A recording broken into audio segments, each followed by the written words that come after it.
One sentence sums up that entire hearing. The judge asking Kohberger, are you pleading guilty because you are guilty? Bryan Kohberger saying yes.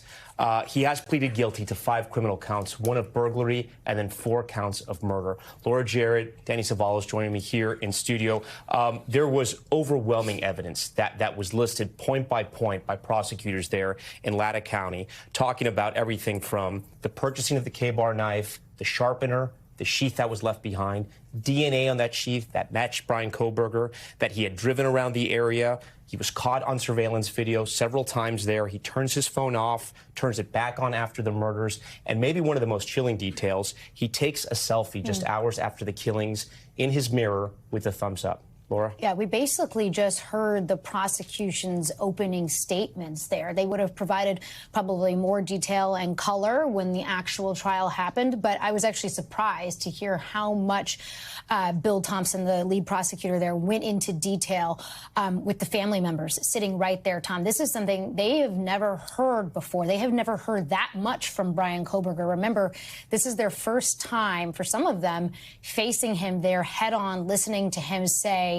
in fact, he entered that house with the intent to commit burglary, entered that house, killed all of their children, and then took a selfie after. And he had to admit guilt on each and every one of those. We have our reporters found out there in the courtroom saying that people are in there sobbing. As you can imagine, people are in there trying to maintain composure as he is, again, admitting to the killing of their children for the first time now. They're on the record. Holding hands, quietly sobbing as they detailed moment by moment also the killings, not just the evidence, right, Danny? Talking about how he enters on the 3rd floor, comes through the kitchen, kills the first 2 victims, encounters another victim, kills her, and then goes on to kill her boyfriend who was asleep inside, stabbing them all. And he had to plead guilty to killing all of them one by one. It's part of this process.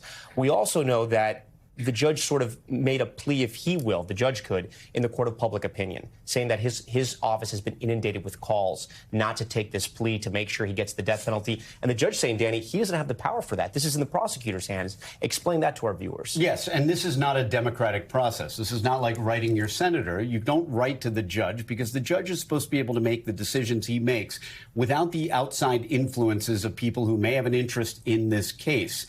If you want to write to anyone, maybe you write to your congressman, but you don't write to prosecutors and you don't write to the judge. Maybe to prosecutors, they're elected officials. But in a case like this, you saw the level of detail, the factual basis the prosecutor put on the record. And there's always that fear that the defendant might jump up and say, that's not exactly the way it happened. But you saw early on with Kohberger, the way he immediately answered the questions.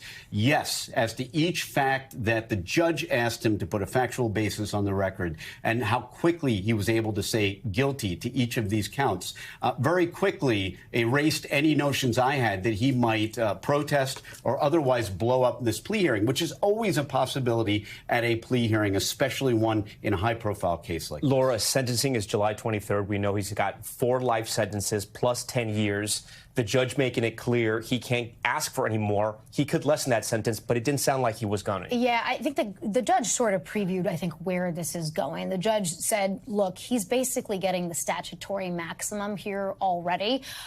So I think he's sort of given us a preview that he's going to say he's going to spend the rest of his life behind bars here. I thought it was interesting that the judge took care to note how limited his role is here from the very outset. I think sort of laying out for everybody there, knowing that the families are there watching, and it's heart-wrenching, and some of them are very upset about this. Some of them are furious that this deal has been made. Others not so much. Others saying, look, this has saved us the heartache and the expense of going to trial. And so some family members are actually okay with this deal. But I think the judge sort of laying out the expectations right away of how this is going to go today and what's going to happen at sentencing. We thank you for watching, and remember, stay updated on breaking news and top stories on the NBC News app or watch live on our YouTube channel.